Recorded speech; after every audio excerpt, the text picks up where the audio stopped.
ત્યાં સુધી તમારી કૃપા અમારી સાથે રહે અને તમારી જ કૃપામાં અમે જુદા જુદા સ્થળેથી તમારા ઘરે આવી શક્યા છે. ખૂબ આભાર માનીએ છીએ.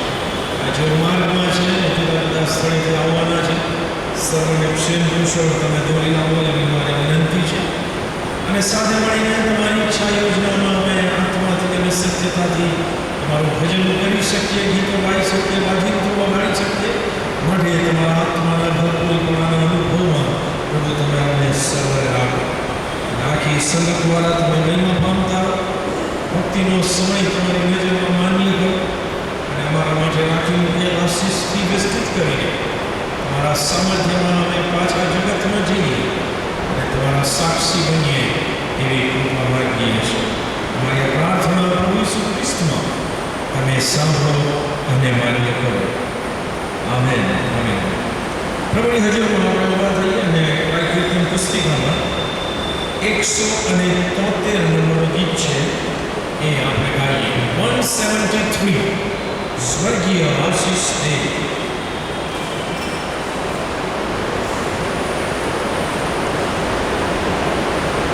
એકસો અને 73 નંબરનું ગીત સ્વર્ગીય આશીષ દે.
બેસી શકો છો અને તાલી બજાવીને આ ગીતમાં તમે સપોર્ટ કરી શકો છો. ગીતના શબ્દો છે આજકલ ઓર સદા ઊંચા તેરા નામ રહે.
પ્રભુની હજુરમાં ઊભા થઈ ગયા ને નવા ગીતોની પુસ્તિકામાં 44 નંબરનું ગીત છે 44 નંબરનું ગીત એ આપણે ગાઈએ.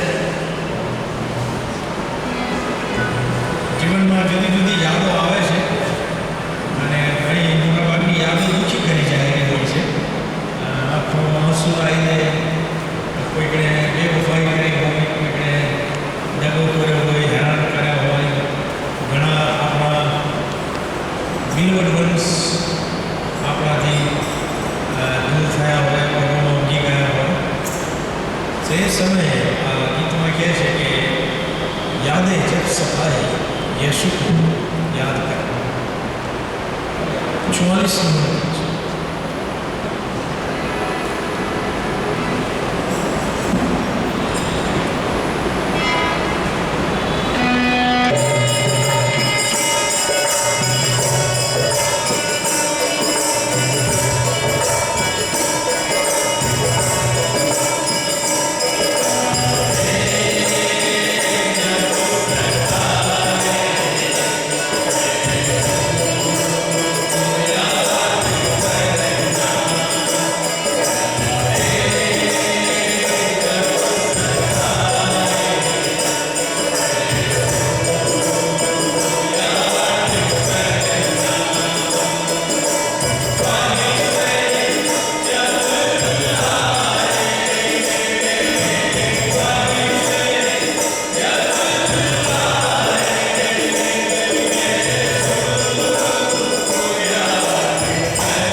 અદૃશ્ય હાજરીમાં અને તમારા નામમાં અમે આ સંગતને આજે શરૂ કરી શકાય અને તમારી આશીષથી તમે અમને વિસ્તૃત કરી રહ્યા છો. ગીતો ગાવાની કૃપા આપી છે, આજિંત્રો ગાળવાની કૃપા આપી, આત્માથી અને સત્યતાથી તમારા વચન આધારિત ગીતો ગાવાની કૃપા આપી. એમાં રહેલ આશીર્વાદ, આનંદ, માર્ગદર્શન, ચેતવણી, ઉત્તેજન એ સર્વનો અમને અનુભવ થયો. અમે ખૂબ આભાર માનીએ છીએ.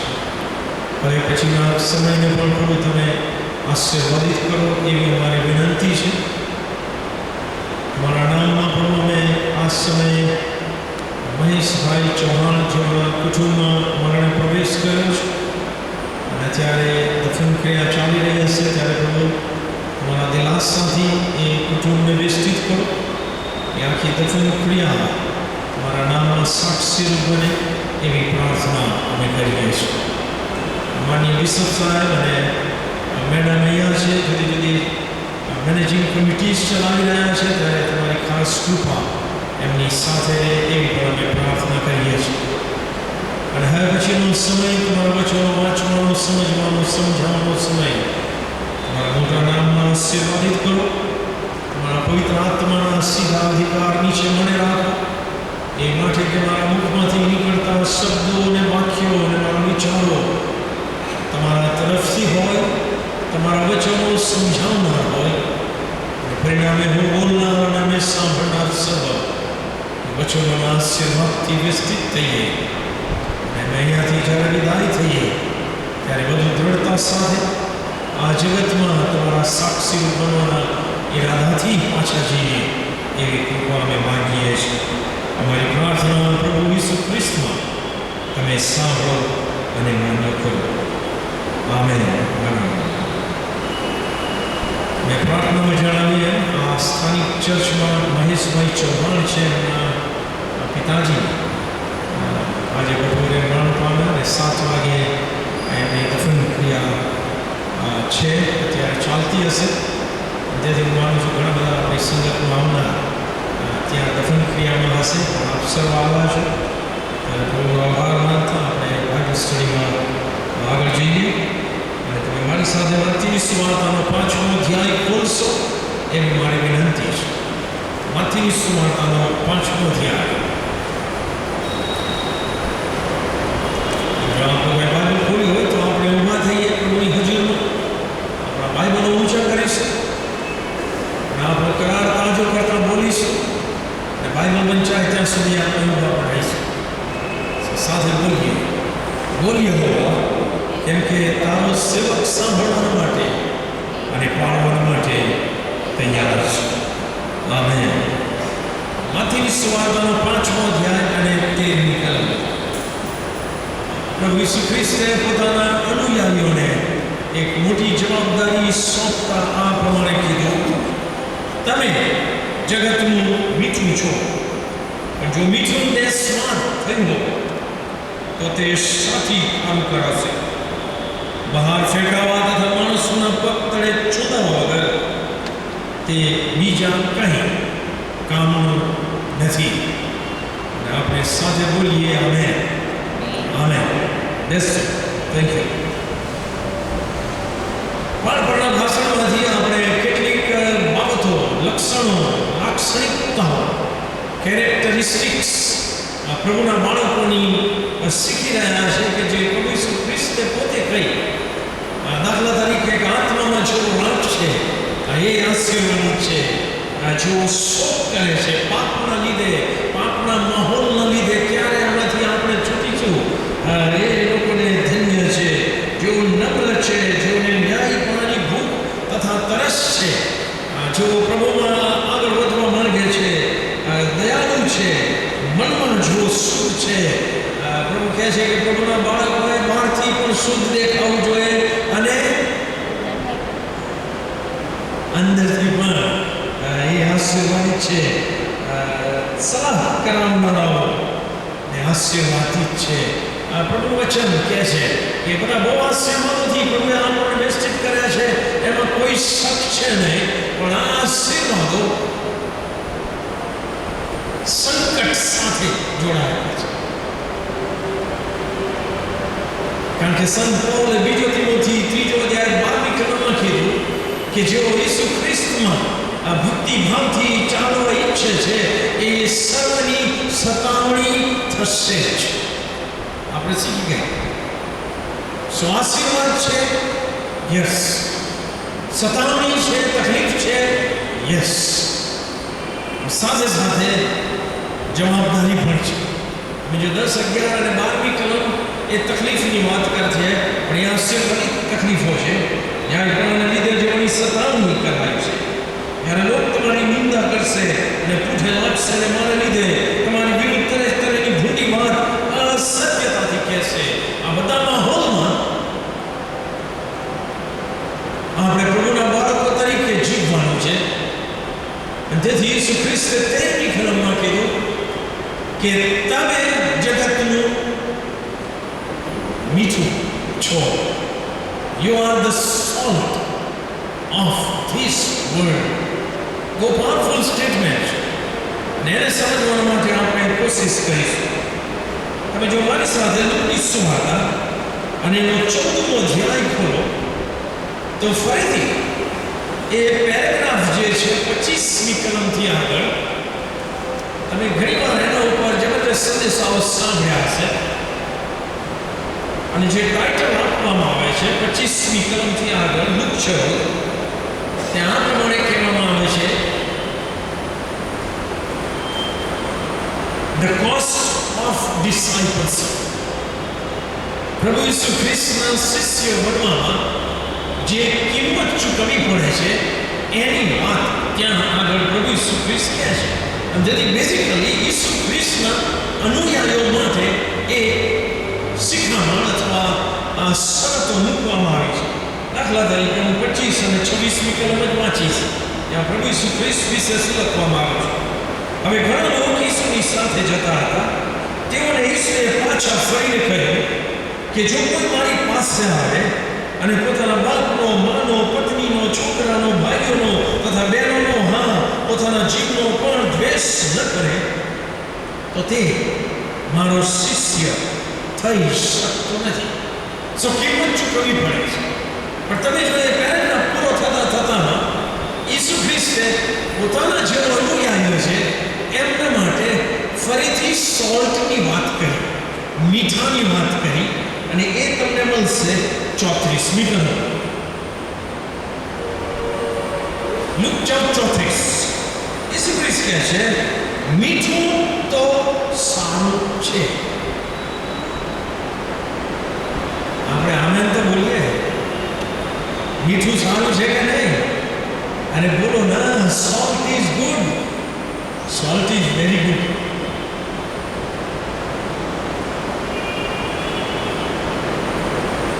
આગળ શું કહે છે? Salt is good. મીઠું તો સારું છે, પરંતુ જો મીઠું પણ સ્વાદ વગરનું થયું હોય તો તે શાથી ખારું કરી શકાશે? ભોયને વાસ્તે અથવા ખાતરને વાસ્તે પણ તે યોગ્ય નથી. પણ માણસો તેને બહાર નાખી દે છે. જેને સાંભળવાને કાન છે તેને સાંભળવું. સો ઈસુ ખ્રિસ્ત કહે છે salt is good. અને આપણો અનુભવ કહે છે કે salt is very important. અને બોલો ના, ખોરાકના અનુસંધાનમાં મીઠું એ આવશ્યક છે. નો, એ અતિ આવશ્યક છે. હા,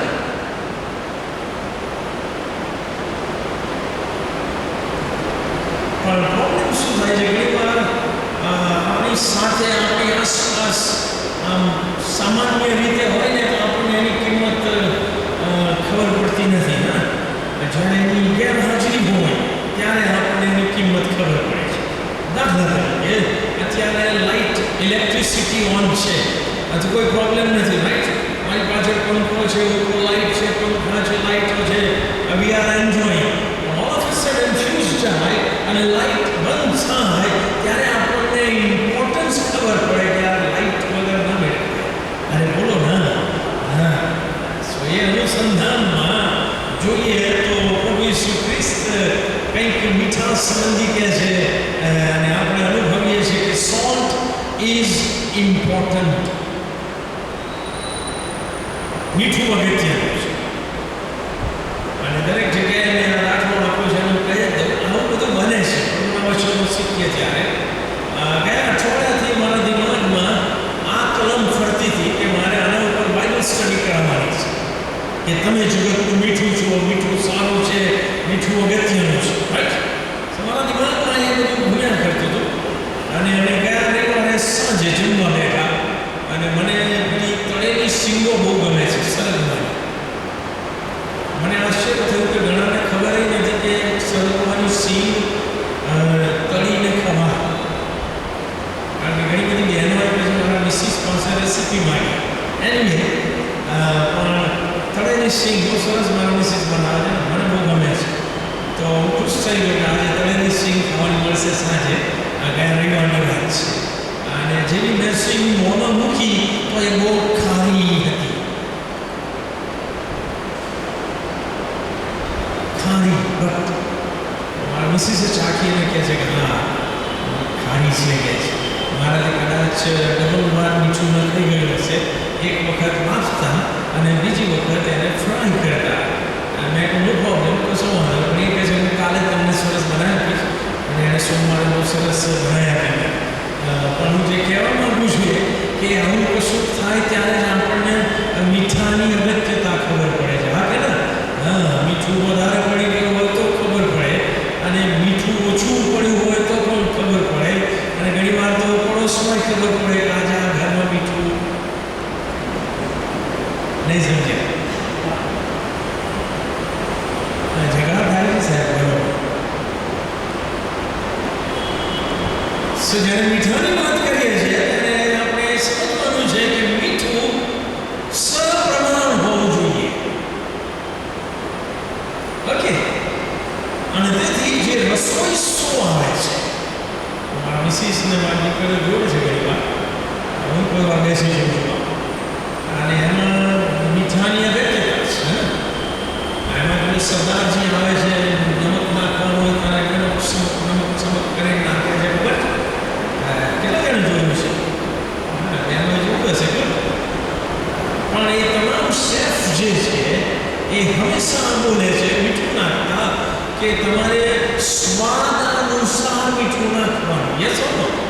સ્વાદ અનુસાર. So that is important word. કારણ કે મીઠું એ ખોરાકને જે ઓલરેડી સ્વાદિષ્ટ છે એને વધારે સ્વાદિષ્ટ બનાવે છે. યસ ઓર નો? જો સપ્રમાણમાં હોય તો. કારણ કે મેં લખ્યું છે કે salt has a strong influence on its surroundings. જે મીઠું છે, નમક છે, એની પાસે એક તાકાત છે કે એ જેમાં જાય એમાં એક સ્ટ્રોંગ અસર, પાવરફુલ અસર ઊભી કરે છે. કાં તો એને વધારે ખારું બનાવી દે, કાં તો એને ફીકું બનાવી દે, અથવા એને સ્વાદિષ્ટ બનાવી દે. અરે બોલો ને. હા, કારણ કે એનામાં એક સિઝનિંગ ઇફેક્ટ છે. મીઠામાં સિઝનિંગ, ફૂડને સિઝન કરવાની ઇફેક્ટ એ સ્વાદવાળા ખોરાકને વધારે સ્વાદિષ્ટ બનાવે છે. બીજું કે જે સોલ્ટ છે એની જે બીજી ખાસિયત છે મેં લખ્યું છે કે it prevents and retards or slows down decay. And so it is used to preserve food from decay. એને preservative પણ કહેવાય છે. Yes or no? Salt is preservative. એને preservative કેમ કહે છે? એને બચાવી રાખનાર કેમ કહે છે? કારણ કે એ જે બગાડ છે, જે ડીકે છે, જે કરપ્શન છે, જે કોણ છે, એને થતા રોકે છે. Yes or no? Because the salt prevents, it is called preservative.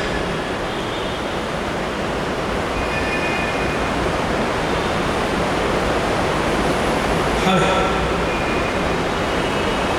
ઈસુ ખ્રિસ્તે કીધું કે તમે જગતનું મીઠું છો, એના અનુયાયી. એટલે મને કીધું કે તમને કીધું, કારણ કે એ જવાબદારી છે. યસ, આ જગતમાં મારે પ્રભુના બાળક તરીકે મીઠા સમાન અસર પેદા કરવાની છે, એમ ઈસુ ખ્રિસ્ત કહેવા માંગે છે. અને ઘણાને ખબર નથી કે આના પછી શું કરવાનું. ઘણાને એટલું જ ખબર છે કે પ્રભુ ઈસુ ખ્રિસ્ત ઈશ્વરની ઈચ્છા છે કે તાણ પામે, એટલે એ તાણ પામે, એ તાણ પામે, એ તાણ પામે. પૂછો કે આ તાણ પામે, તાણ પામે, તાણ પામે. અને જો ઈશ્વરની ઈચ્છા ત્યાં પૂરી થઈ જતી હોય તો પછી ઉપર લઈ જાય પડે. શું કરવા જગતમાં રાખે? પણ જગતમાં આપણને એટલા માટે રાખ્યા છે કે ઈશ્વરની એની પાછળ મહાન યોજના છે. અને આપણે જાણીએ છીએ કે આપણે આપણી સાક્ષી દ્વારા, સુવાર્તા દ્વારા, આપણા વિચાર, વાણી, વર્તન દ્વારા આ જગતમાં જે ગુનાઈ છે અને જે ઈશ્વરની ઈચ્છા વિરુદ્ધની જે આખી બાબતો છે એમાં અસર ઊભી કરીએ અને લોકો પ્રભુને શોધે અને પ્રભુની કમ ફરે અને જે આશીર્વાદ તમને અને મને મળ્યો છે એ આશીર્વાદના એ લોકો પણ ભાગીદાર બની શકે. આ હેતુથી તમને અને મને ઈશ્વરે આ જગતમાં રાખ્યા છે. અને એના લીધે ઈસુ ખ્રિસ્ત આ એક રૂપક વ્યાકરણની વાત લઈને કહે છે, તમે જગતનું મીઠું છો. તો પ્રભુ મારી પાસે શું અપેક્ષા રાખે છે? પ્રભુ મારી પાસે અપેક્ષા રાખે છે કે સતીશ, યોર વેરી પ્રેઝન્સ, તમારી સતીશ, તારી જે હાજરી, તારું જે અસ્તિત્વ આ જગતમાં છે એને બહુ પોઝિટિવ અસર આ જગતના લોકોમાં મોકલવાની છે. જગતના લોકો જીવન શોધે છે, ભરપૂર જીવન શોધે છે, સ્વાદિષ્ટ જીવન શોધે છે, જે મારી પાસે છે. અને તેથી મને એક મીઠાના જેવી અસર ઊભી કરીને જગતના લોકોને આ બાબતથી માહિતગાર કરવાના છે, એમને સુવાર્તા પ્રગટ કરીને એમને રસ્તો બતાવવાનો છે. યસ, હા કે ના? અને બીજું એની સાથે મારે જે કામ કરવાનું છે પ્રિઝર્વેટિવ તરીકે, પ્રિવેન્ટિવ ફેક્ટર તરીકે મારે કામ કરવાનું છે. મારી આસપાસ જે કંઈ બુરાઈ હોય, જે કંઈ જટિલ બાબતો, ઈશ્વરની ઈચ્છા વિરુદ્ધની બાબતો છે એ પણ મારી હાજરીના લીધે અથવા મારી સાક્ષીના લીધે અટકવી જોઈએ. યસ, અરે બોલો ના. આશા કુટુંબમાં હોવી જોઈએ, બાળકોની સાથેના સંબંધમાં, અરસપરસના સંબંધમાં, અને આશા જગતના લોકોની સાથે પણ હોવી જોઈએ એવું ઈશ્વર ઈચ્છે છે. માટે કીધું કે તમે જગતનું મીઠું છો. સુબિલીવર તરીકે આપણે આ ઈશ્વરની, ઈસુ ખ્રિસ્તની આ અપેક્ષા પૂરી કરી શકીએ કે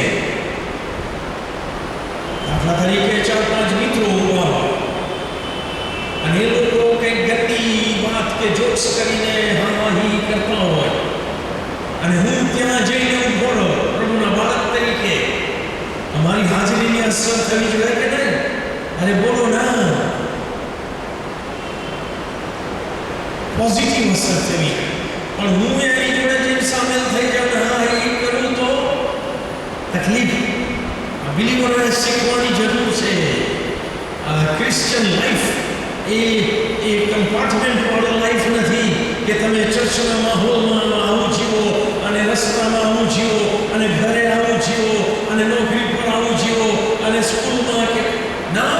ઇટ ઇઝ કન્સિસ્ટન્ટ અસર હોવી જોઈએ. પ્રભુનું વચન કહે છે.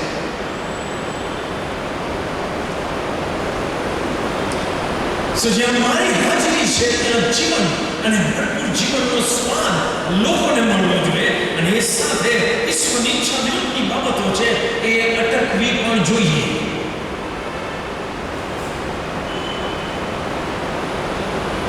બીજું એક સ્ટેટમેન્ટમાં લખ્યું છે કે salt ought to maintain its basic character.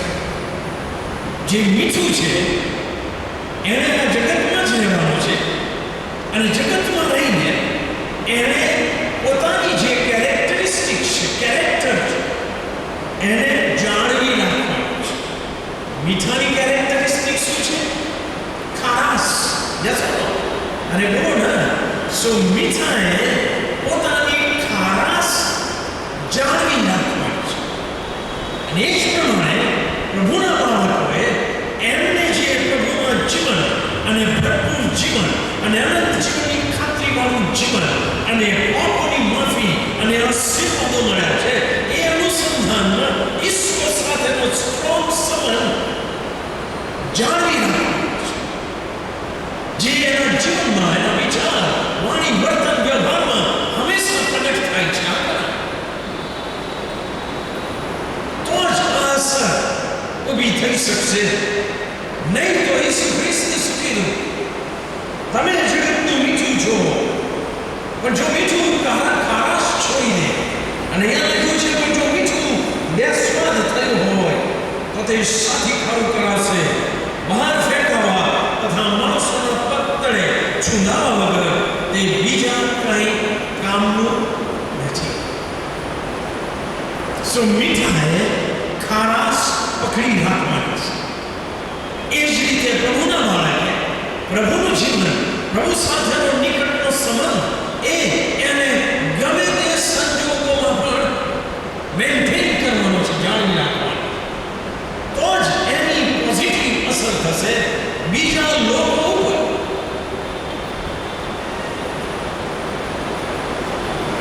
લુકની સુવાર્તામાં તો એટલી હદ સુધી કીધું કે જો મીઠું બેસ્વાદ થાય તો ખાતર તરીકે કામમાં આવતું નથી. એને ફેંકી જ દેવું પડે અને લોકો એના ઉપર થઈને જવા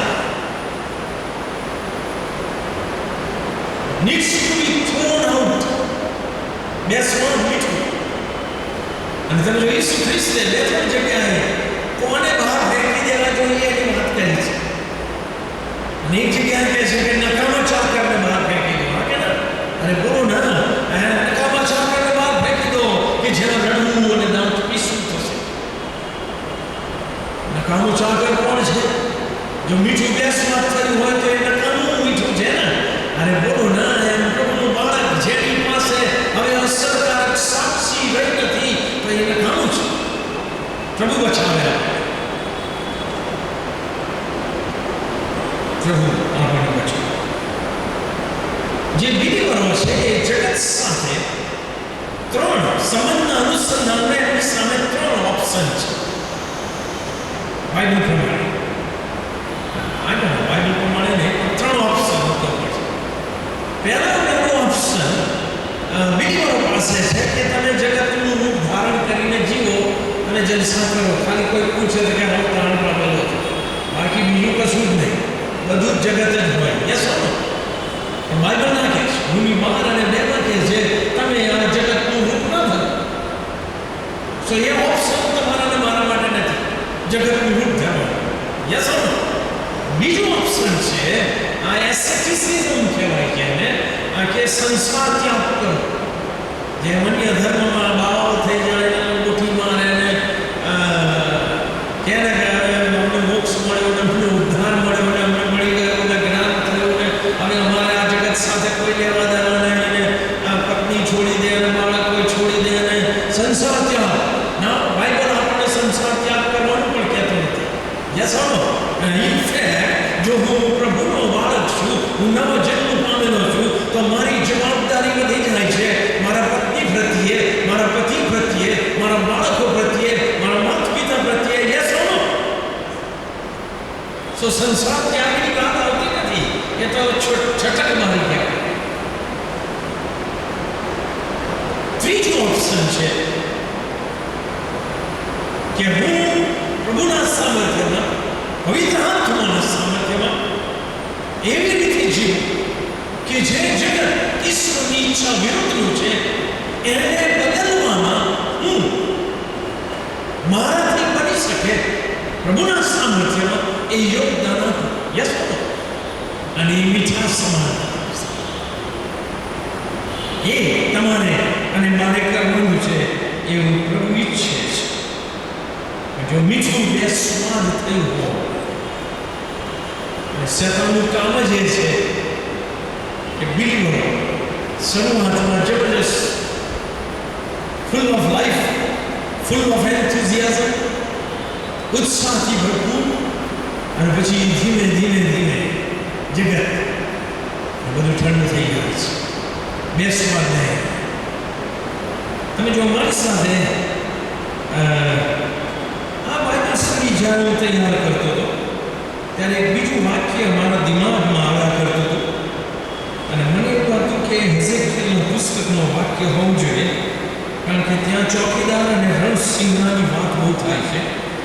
પણ પછી મેં જ્યારે શોધ્યું ત્યારે મને એ વાક્ય પહેલો કોરિન્થી અને એના 14મા અધ્યાયમાં મળ્યું. પહેલો કોરિન્થી 14મો અધ્યાય.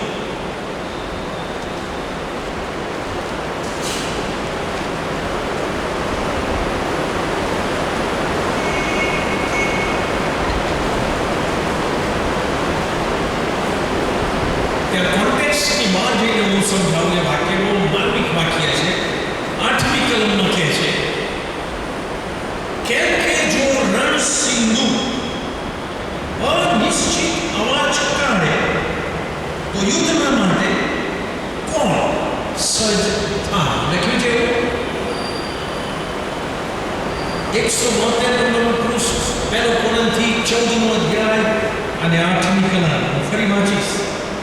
કેમ કે જો રણસિંધુ અનિશ્ચિત અવાજ કાઢે તો યુદ્ધને કોણ સજ્જ થાય? કોઈ સજ્જ ના થાય, અને રણસિંધુ અને એનો અવાજ નકામો છે એને મોત થાય. હા કે ના? હેઝેકીએલના પુસ્તકમાં રણસિંગાની ચોકીદારની વાતો બહુ લખી છે, અને એમાં 33મો અધ્યાય 1-7 કલમ એ મારા તેડાનું પેરેગ્રાફ છે, મને બહુ ગમે છે. તમે જો પહેલા વખતમાં કિલ્લે બંધવાળા નગરો રહેતા હતા, કોટ બુરજ ઉપર ચોકીદારો હોય. Yes no?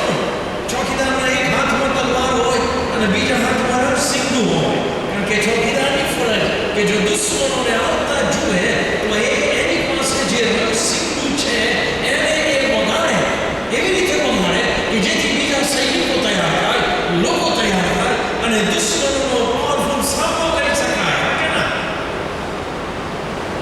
પણ રણસિંધુ અનિશ્ચિત અવાજ ક્યારે કાઢે? જ્યારે ચોકીદાર વ્યવસ્થિત હોય, ચોકીદાર શું હોય, ચોકીદાર એ રણસિંહની કાળજી ના રાખતો હોય, રાઈટ?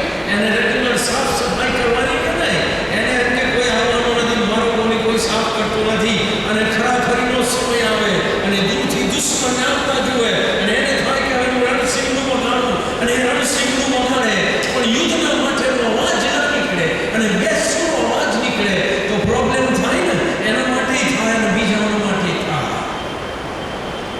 ચોકીદાર જવાબ આપે છે, મીઠું જવાબ આપે છે. જો મીઠું બેસમાં થયું હોય અથવા રણસિંહનો બેસનો અવાજ કાઢે, it is all in vain, એ નકામું છે અને નુકસાનકારક છે. તેથી પ્રભુના બાળકો તરીકે આપણે કાળજી રાખીએ કે આપણે આપણી સાક્ષી કોઈ પણ વિચાર, વાણી, વર્તન કે વ્યવહારના લીધે ગુમાવીએ નહીં. આવી વીતવી આ તો બધું સારું હોય ત્યારે બિલીવર, અને જો કશો ભરેલો નીચે આવ્યા હોય તો આટલું ઉભી જૂનું જીવન ઓરિજિનલ એનો કોઈ અર્થ નહીં. It doesn't help in any way. એ તમને કે પ્રભુના સેવા કાર્યને કોઈ રીતે મદદ કરતો નથી. આપણે આપણી સાક્ષી મેન્ટેન કરીએ અને જગતમાં પોઝિટિવ અસર કરીએ, અને જે નેગેટિવ બાબતો છે એ આપણે રોકવામાં આપણું યોગદાન આપીએ. એ પ્રભુની ઈચ્છા છે, અને પ્રભુ તમારી અને મારી પાસેથી એ અપેક્ષા રાખે છે. પ્રાર્થના કરીએ પ્રભુની સહાયમાં. પ્રભુ અમારા જીવંત અને પવિત્ર પરમેશ્વર, સત્ય જાણ્યું, ઘણી વાર જાણ્યું, સમજ્યા, સ્વીકાર્યો. પ્રભુ એને આધીન થવાની કૃપા અમને એ